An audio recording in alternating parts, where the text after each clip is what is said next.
महाराष्ट्रातील ताजा घडामोडी जाणून घेण्यासाठी STV महाराष्ट्र चॅनलला सबस्क्राइब करा, शेअर करा आणि बेल आयकॉन प्रेस करा।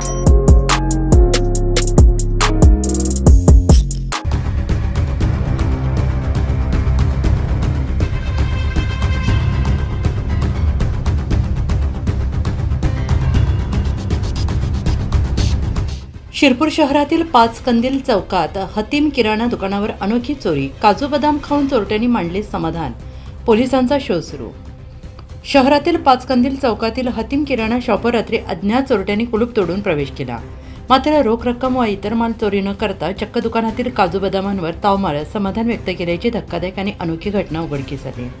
दुकानदारांनी सांगितलं की मी पहिल्यांदाच अशी घटना बघितली आहे। चोरीचा प्रयत्न होऊन चोरट्यांनी काही न करता केवळ काजू बदाम खाऊन निघून गेले। पोलिसांच्या मते हे दोन्ही चोरटे यापूर्वी परिसरात इतर ठिकाणी चोरीच्या घटनांमध्ये सामील आहेत का याचा शोध सुरू आहे। शहरातील या अनोख्या चोरीऐवजी खाऊ या प्रकरणामुळे नागरिकांमध्ये चर्चा रंगलेली असून पोलिसांनी CCTV फुटेजच्या आधारे तपासाला गती दिली आहे।